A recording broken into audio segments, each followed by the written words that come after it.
It made me laugh out loud, especially when you start comparing the Japanese phrases that you learn with the ones you learn from the PIMS, the German course. And I'm sure you get this question asked all the time, but to what extent, presumably something like that, you can't exaggerate too much or enhance too much because the evidence is there for us to find. But how much do you exaggerate the things that happen to you, the stories you tell, either recent events or from your past? Well, like that particular story was in the New Yorker. And so when something's in the New Yorker, then the fact checkers call. And they called Pimsleur and they said, they double-checked all the phrases with Pimsleur and all the ones in all of the books. And I referred to a German, my German editor, and so they called him. And so everything is, because, I mean, I don't want to be wrong, but sometimes when you're writing a story, it's like, oh, damn it. You know, just because maybe you heard it one way, and so it turns out to be something else, and so that in your whole story can hinge on that. You know what I mean? But like I wrote a story about going to a taxidermy shop in London and buying a taxidermied owl. And the taxidermist had amazing things in his shop, including a human forearm in a Waitrose bag and the head of a 14-year-old girl in a Tesco bag. And so the fact checker called, and I was like, please be the arm in the Waitrose bag and the head in the Tesco bag, because I make a joke about Tesco, and it really... Anyway, so I was so relieved to find out, yes, the mummified arm is in the Waitrose bag, and the human head is in the Tesco bag. So if it comes to the crunch, you will check. There's an accuracy there. Well, somebody else does it for me. Yeah. I mean, the New Yorker, you know, even small things that you would think. I wrote a story in the book about buying a 5-pound box of strawberries with my brother-in-law at this shop and at this chain store in North Carolina. And so they called and said, they only sell 4-pound boxes. Okay, I'll change that to... But then I had written that I was in this store with my brother-in-law, and all we had in our grocery cart was a box of condoms the size of a cinder block. And so they called and said, I'm sorry, the biggest box they sell is 24, and that would be the size of a brick, not a cinder block. But if you're writing humor, sometimes, you know what I mean? If you're in a small conservative town on a Sunday with your brother-in-law, and all you have in your shopping trolley is a box of condoms, it feels huge. Do you know what I mean? Because everyone's looking at you, and they assume that you're gay. You know, they assume that me and my brother-in-law were a couple. You could just see it in their eyes, like, don't you homosexuals think about anything else? And it was a situation where it feels enormous. So even if it isn't, so you know what I mean? Like, there's a difference between journalism and writing humor. And anymore, I have to really fight for that difference.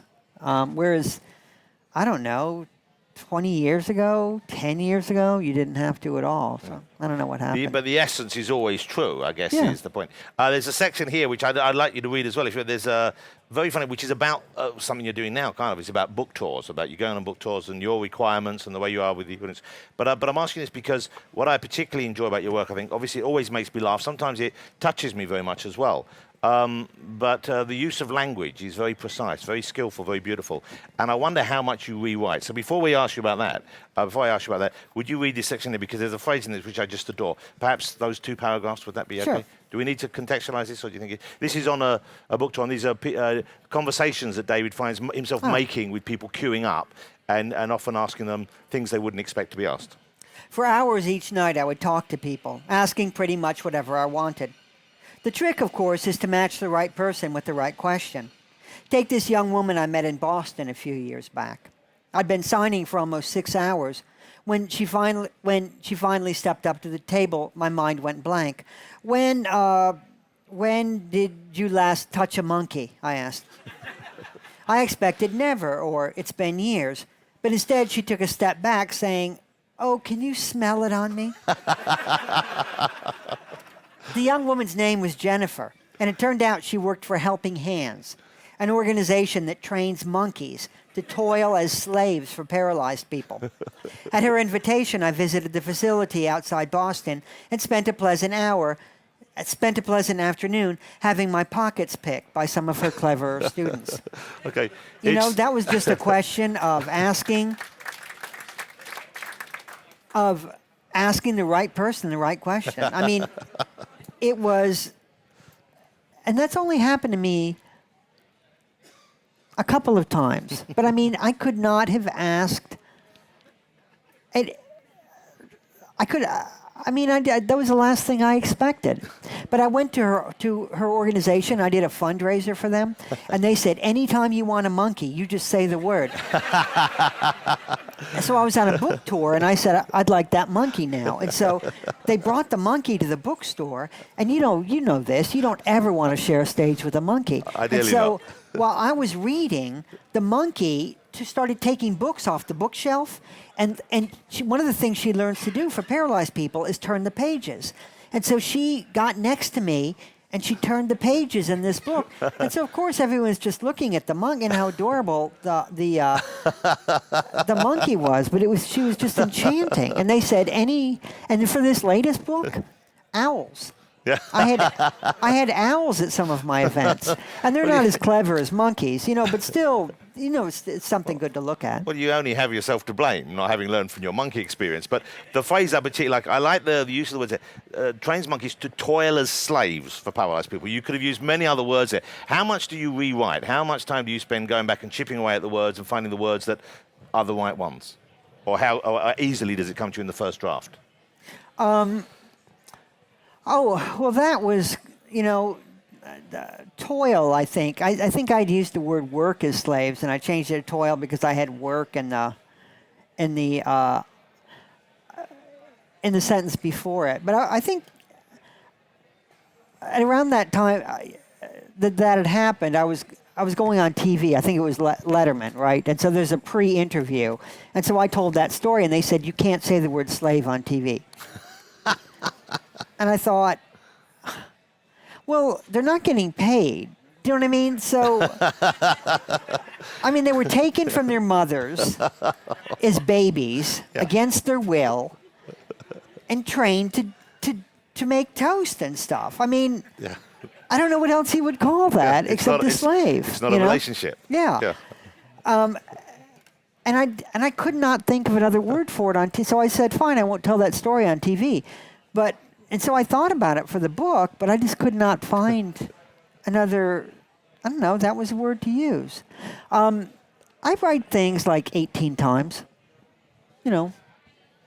over and over and over. But I go on these tours, and so I'll go on tour, and I'll bring a story on tour, and I'll read it out loud, and go back to my hotel and rewrite it, and then read it and rewrite it until I get it how I want it. And you read it yourself. Is there anyone you read it to? We read about Hugh in the book, of course, and your relationship with your sister seems to be a very strong one. You don't write about your brother quite as much.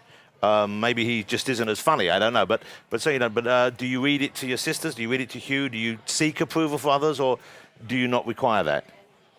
If I read something to Hugh, and if Hugh says, that's awful, you can't say that, that's terrible, that means it's going to get a huge laugh, okay?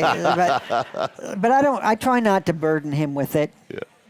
No, I usually, if I'm working on something and I share it with somebody, then it's just dead. I'm just killing it. I'm stabbing it. Generally, it's better just for me to keep it to myself until I'm done with it, and then I read it out loud in front of an audience. But I read something on this latest. I just went to 62 cities in the U.S., and so I wrote a new story about guns, right? And I read it one night, and it was 12 pages long. And I got to the bottom of page 11 and realized I'd left page 12 in my hotel room. And that had never happened to me before, and I was mortified. And someone in the audience said, that's okay, we didn't like it anyway. And I thought, oh, I kind of figured that out on my own. It was just one of those situations where I was just wrong about, completely wrong. I thought it would work and just didn't. But that would be a tough subject. I don't know whether it was a humorous piece you were writing or a kind of more, not political piece as such, but a kind of an opinion piece. But you don't seem to shy away from that. You mentioned earlier you and your brother-in-law, people thinking you were a gay couple. And there was a piece you wrote, I can't remember which collection, but a very, very powerful, very funny at times, very moving at other times. I can't remember which book it was, but you're in a lift in a hotel, some small, shitty-sounding hotel somewhere. Uh-huh. and a little boy comes in and he asks you to help him with his coffee, and you speculate and imagine what that might look like and what conclusion people do you censor yourself to any extent? Do you worry about what you put out in the book, or do you seek the opportunity sometimes to deal with those issues? I don't worry about it. I mean, you know, sometimes if you're writing about somebody else, you don't want to give away their secrets, but I don't worry about it with me. I mean, sometimes I think if you write humor, then and whatever you say, people think you're making fun of it, right? Like we're in our village in Normandy, where we used to live, there were 12 houses, and mentally handicapped people lived in 4 of them. And so I mentioned that in the story. And then at the end of the story, somebody said, why do you think it's okay to make fun of mentally handicapped people? And I said, I wasn't. I said, I mentioned them in this. I think that's a high percentage. If you've got 12 houses, okay, but they just assume that if you say that word, then you're making a joke about it.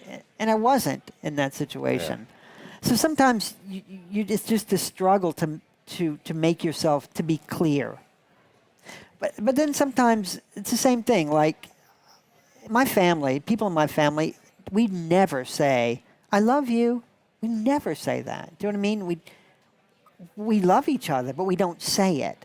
But there are so many people, and they think, oh, you don't, I like reading about you and your family because you hate him so much. It's like, what do you mean? But they never see me saying in the story, I love you, Lisa. And so to them, that means that I try to show it instead of saying it. Yeah. But people have a different idea of what, do you know what I mean? Yeah. Like you can't. You can't, and you're not responsible for their interpretation of it, but I guess you have to make sure. But I'm surprised sometimes when people don't see it, I feel like it's right there on the page and people don't see it.